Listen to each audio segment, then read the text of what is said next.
Do you find yourself asking people whether you are entitled to have your desire or not? Or do you ask people if you imagined the scene correctly or not?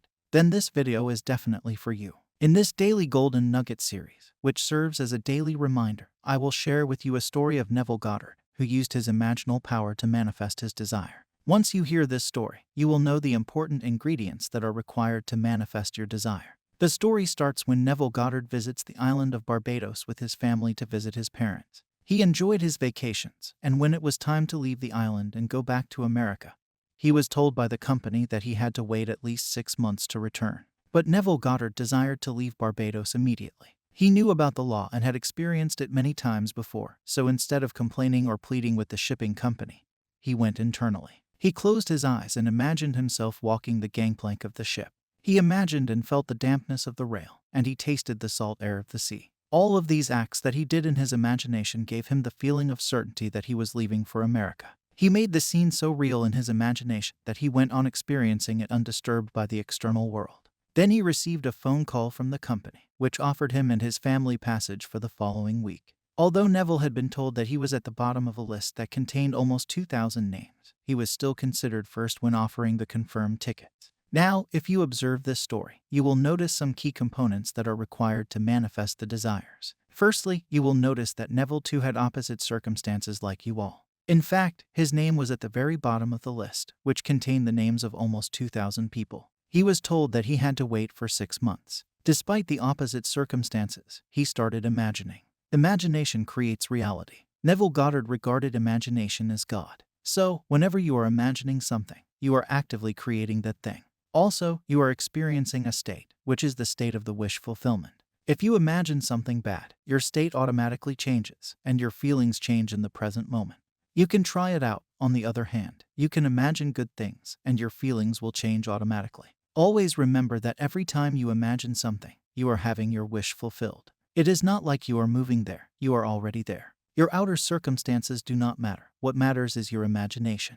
Your inner conviction matters, and this conviction can only be developed by assuming the state of a wish fulfilled. You assume this state again and again, which means that you have to persist in this state.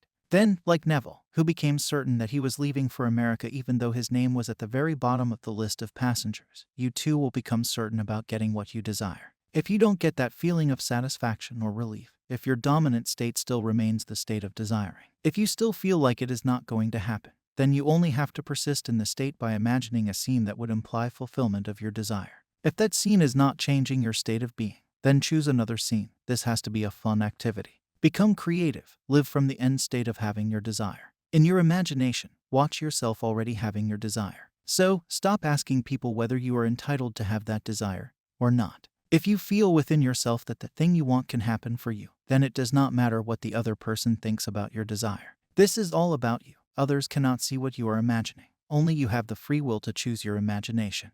Also, never ask someone else if you did it right. How would another person know what you are doing internally? The only way to check if you did something correctly is to check whether you have changed your internal state or not. By changing the internal state, I simply mean that right now you are watching this video, and you are in a mood. Now, if I say to you to close your eyes and imagine yourself sitting on a throne, people are there admiring you. They are viewing you as their king or queen and regarding you as majesty. Well, if you just do this simple activity, you will feel a change in your mood. The mood you were in before imagining this scene changed suddenly, and now you are in a different state. This is the state of having your wish of being a king or queen fulfilled. Like this, whenever you imagine something, you land in that particular state. You have free will to choose your state. Either you choose a state of not having your desire or having your desire. The choice is yours. You are always changing your states, choosing them every day, imagining them, and creating them. Persistence is not something hard. It is a fun activity. Close your eyes and imagine having those sweet conversations with that specific person. You will feel fulfilled. Now go on and continue with your daily activities. Now, for a moment, close your eyes and imagine hanging out with your specific person. If it is not that fulfilling, if it doesn't change your state, well, then choose going in the bedroom with them, cuddling, and having some fun. Does it fulfill you? Does it change your state? It did. Well, congratulations, you created that state. Change the scenes if they don't give you satisfaction. Change your state of being. With this, I hope something clicked for you. Subscribe if you liked this video and want more such videos. I will meet you with another golden nugget. Happy manifesting.